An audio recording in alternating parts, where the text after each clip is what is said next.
Capítulo 4. Viejas historias. De pequeño, cuando tenía 5 años, mi parte favorita del día era cuando la abuela Nana nos leía historias para dormir. Mi preferida siempre fue, la derrota del rey demonio. Mis hermanos y yo esperábamos en la sala principal con la chimenea encendida, a que la abuela nos contara un cuento. Los tres estábamos recostados en la alfombra, usando el mismo tipo de pijama, la única diferencia fue que el de Lilith era blanco y el nuestro de color azul. La abuela se pone sus gafas de lectura. Abre el libro de cuentos, y se sienta en el sillón cerca de la chimenea encendida. Recuerdo que siempre nos miraba con una sonrisa que nos iluminaba el corazón, no me podía imaginar a nadie albergar odio hacia esa mujer. Bien, niños. ¿Qué historia les gustaría escuchar? Como siempre, para decidir, mis hermanos y yo lo dejamos a la suerte. Quien sacara la ramita más grande, decidía. Esa noche fue mía y elegí la derrota del rey demonio, cosa que a Demian le encantó, ya que también amaba ese cuento. Lilith, en cambio, prefería historias de hadas y unicornios. Sí, se trata de la misma Lilith. Ustedes dos siempre eligen esa historia. ¿Por qué? Demian es el primero en hablar. Porque, es emocionante. Hay una guerra, sangre, héroes y un final inesperado. Yo, no lo sé. Solo me gusta. Lilith no parecía muy convencida con mi respuesta, pero cuando iba a decirme algo, la abuela nos interrumpió.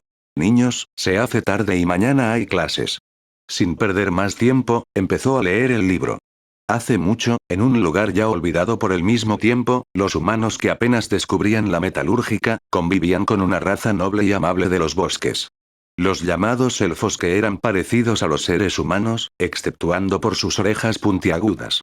Las dos razas tenían sus semejanzas y diferencias, pero siempre pudieron mantener la paz entre ellos. Fueron años de prosperidad abundante. Pero todo cambió cuando aparecieron los demonios, seres malvados y oscuros que propagaban destrucción y enfermedad sobre humanos y elfos por igual. Nadie supo cómo llegaron los demonios, pero lo que sí sabían, es que ya no se irían. El más terrible de todos fue su rey, Demagorps, el devorador oscuro. Su poder era tan grande que ni siquiera los dioses antiguos podían vencerlo. Estos dioses, al verse superados por el poder maligno del rey demonio, hicieron el máximo sacrificio, dando su vida inmortal para forjar un arma sin comparación. El amuleto del héroe. El último y más joven de los dioses, viajó por toda la tierra con la tarea de buscar a quien sea merecedor de recibir tanto poder. Muchos reyes humanos como algunos elfos hicieron cientos de ofrendas y sacrificios al dios.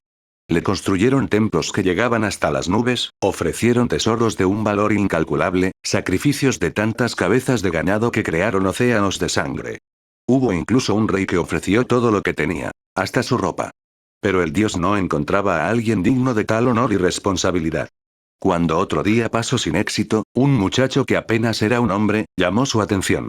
El chico estaba luchando con una banda de rufianes a quien les había robado una enorme bolsa de dinero.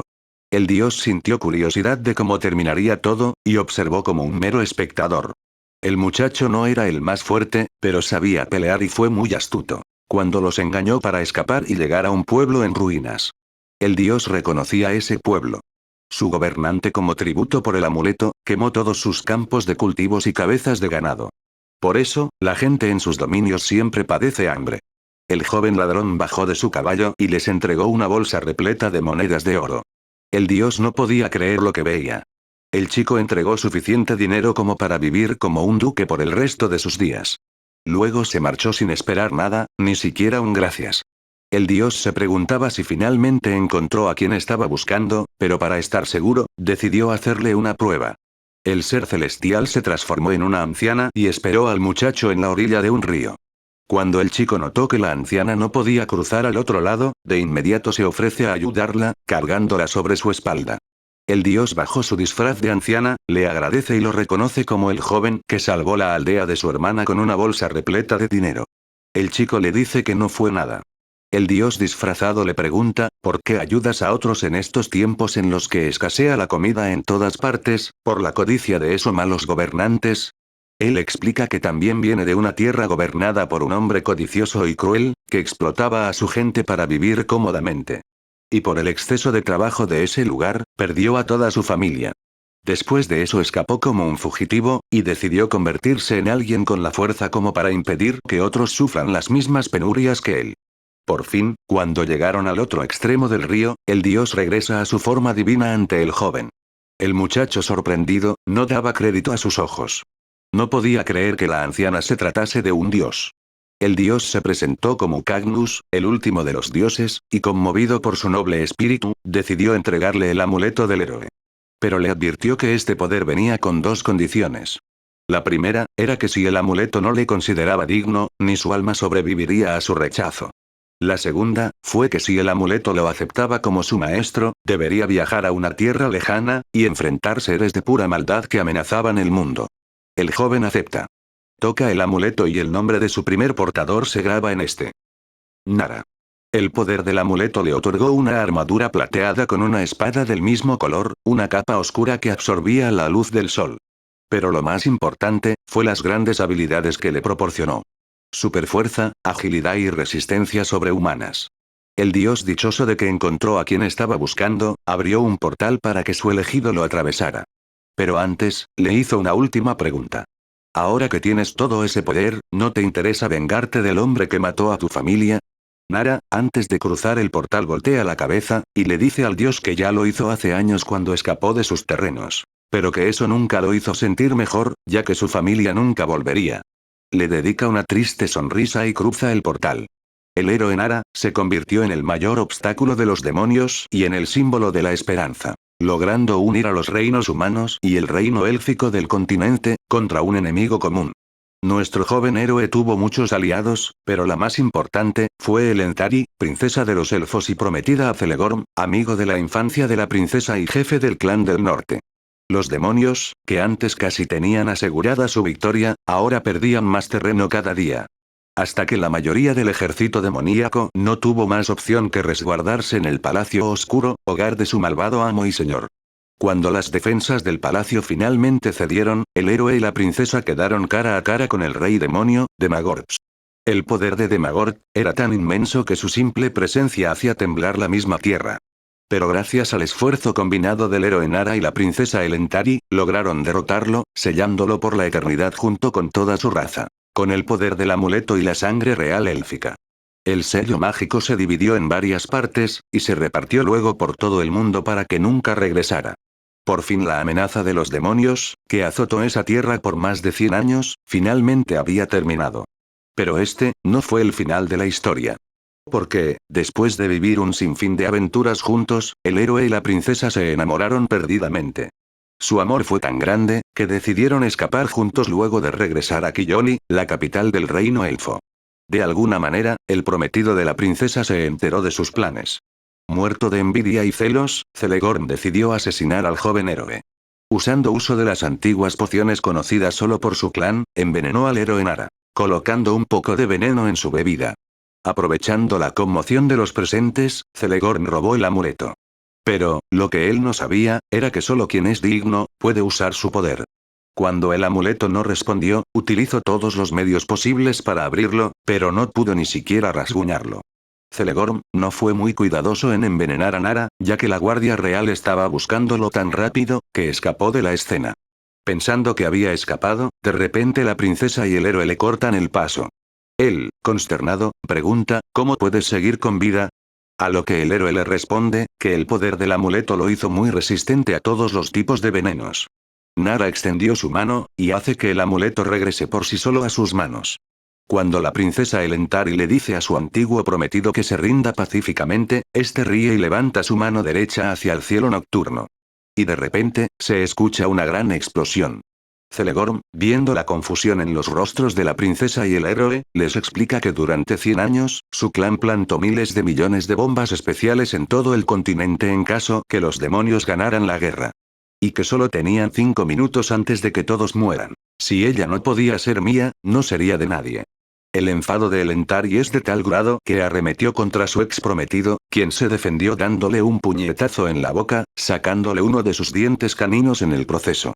Nara, viendo esto, intenta ayudarla, pero no fue necesario, ya que en respuesta, Elendari lo noquea de una patada a sus partes nobles. La pareja, tomados de la mano y utilizando sus poderes, intentaron detener la explosión, pero ya era demasiado tarde. Además, los dos estaban muy debilitados por su batalla contra el rey demonio, y Nara todavía no eliminaba del todo el veneno de su cuerpo. Los humanos que habitaban en la periferia del continente, y por ende con un rápido acceso al mar, hizo que muchos pudieran salvarse con sus barcos. Pero los territorios élficos no tuvieron esa suerte, ya que todos fueron tragados por la tierra tan rápido, que no tuvieron tiempo de escapar, pese a los esfuerzos del héroe y la princesa que retrasaron 2 horas, la inevitable destrucción. La pareja, cerca del final, comparten un último beso, antes de ser tragados por las oscuras entrañas de la tierra. Y ese es el final de la historia de nuestros héroes y de su amor imposible. Terminada la historia, Lilith fue la primera en hablar. No me gusta el final. ¿Por qué Celegorn los mató a todos? Porque era un débil cobarde. Le tenía miedo al poder del héroe. ¿No crees, Hiro? Sí. Pero matar a tantas personas me parece demasiado. La abuela Nana nos indicó que ya era hora de dormir. Por lo que Demian y yo regresamos a nuestra habitación, y Lilith a la suya. Esa noche no podía dormir. Por lo que fui a la cocina a buscar un poco de leche tibia.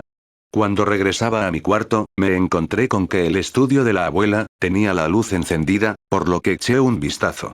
Cuando entré a la habitación, la abuela hojeaba un viejo álbum de fotos. Hiro, ¿qué haces todavía despierto? Lo siento, abuela, no podía dormir. Me dedicó una risilla y dijo que regresara a mi habitación. Abuela, ¿y ese álbum? Solo, viejos recuerdos de un mundo que ya no existe. Una foto del álbum llamó mi atención. Ese de ahí. Es mi papá, ¿verdad? Sí. Su nombre era Kota. Y después de mi padre, fue el mejor hombre que conocí. ¿Por qué nunca viene a verme? Como el padre de Demian y Lilith. ¿Le doy asco? ¿Me odia por no ser humano? Recuerdo que cuando dije eso, no pude contener mi llanto. La abuela rápidamente me abrazó y me consoló. No quería decírtelo hasta que fueras un poco mayor, pero... Tu padre murió hace años. Aún con lágrimas en los ojos y la garganta adolorida, solo se me ocurrió hacer una pregunta. ¿Cómo murió? Cuando el ejército japonés sucumbió a la invasión Oni, las calles en toda la isla eran un caos total. La única esperanza de sobrevivir radicaba en unos buques de rescates. Pero para llegar a ellos, había que pasar por un ejército de criaturas sedientas de sangre. En los tramos finales, nos emboscaron, pero tu padre se sacrificó para que pudiéramos escapar. ¿Nos emboscaron? La abuela empezó a enseñarme fotografías. Sí. Cuando zarpábamos del puerto, su esposa, Yuka, tu hermana mayor, Niu, nuestra amiga Mayu, mi padre, el doctor Kurama, y yo. Venimos impotentes, como moría nuestro antiguo hogar. ¿Dónde están ahora? Mi padre murió hace un par de años. Mayu le siguió un año después. Tu madrastra y hermana viven en el refugio 2. De los 43 que teníamos, ahora solo quedan 21. Por favor, no las culpes por no haberte visitado, vérteles es un recordatorio de que Kota murió. Hay tanto que quiero saber. No sé por dónde empezar. Por ejemplo, ¿cómo consiguieron el ADN para que yo naciera? Mi padre, luego del sacrificio de Kota, dedicó el resto de su vida a que tuviera significado. Trabajó años en el proyecto Génesis, luego rebautizado a ELF por mí, después de heredar su investigación. En todo ese tiempo se buscó tanto material genético como se pudo, incluso de los hospitales y clínicas abandonadas. En uno de ellos, tu padre donó una bolsa de sangre que no se utilizó. Y por suerte para nosotros, su ADN se encontraba intacto. Dime, Hiro. ¿Por qué crees que lo nombre así? Elf. Elf. Elf. No sé. Espera. Elfos. Nos llamamos así por los elfos del libro, ¿cierto? La abuela sonríe en forma juguetona, y me acaricia la cabeza. Correcto. La derrota del rey demonio, fue de los primeros libros que me leyó papá. Y me gusta pensar que ustedes son como los elfos, seres nobles y gentiles. Pero, abuela Nana. ¿No fue un elfo quien destruyó el continente de la historia? Es verdad. Pero, recuerda que lo que hace un solo individuo no determina nuestro valor como especie. Por ejemplo, si naciera un Oni que no le gustara matar personas. ¿Eso haría buena a su especie? No, creo que no. Además, es solo una historia, tiene muchas versiones. En una, el ex prometido de la princesa era su primo, y en otra, su hermano. ¡Puaj, qué asco! Yo nunca me enamoraría de mi hermana. La abuela me pellizca un poco los cachetes, y yo me sonrojo. Eres una ternura. Antes de regresar a mi habitación hago una última pregunta. Abuela, ¿crees que los demonios de la historia sean los Oni? Ella cierra los ojos y se queda pensativa un momento. No lo sé. Pude que la leyenda se base en algún que otro hecho real, pero como dije, debió pasar tanto tiempo que nadie tiene certeza de qué pasó en verdad. Y la realidad con frecuencia nunca supera la ficción. Ella me besa en la frente y me manda a mi habitación. No sé si fue la historia que nos contó la abuela, las revelaciones de mi origen, la leche tibia que tomé hace media hora, o incluso porque me acosté más tarde de lo normal. Pero tuve una muy fea pesadilla. Me encontraba en un abismo interminable de pura oscuridad. No podía mover ni un músculo, solo podía estar quieto. Pero de repente me encontraba en una tierra desolada, carente de toda vida. El cielo era tan oscuro como el abismo de hace unos momentos, pero de repente, algo escalofriante sucedió y me dejó paralizado. Una presencia incorpórea con un aura oscura, hizo acto de presencia. Fue como si toda la luz y alegría del mundo desapareciera en un segundo y reemplazadas por un terror insoportable. Fuera lo que fuera, empezó a hablar. Ustedes, seres insignificantes, piensan que están a salvo solo porque estoy encerrado aquí. Mi influencia nunca los ha abandonado. El día de su destrucción está cerca. Cuando despierto no podía moverme. Nunca más volví a tener ese sueño, pero nunca lo pude olvidar. Y me preguntaba, ¿qué tanto de esa historia fue verdad?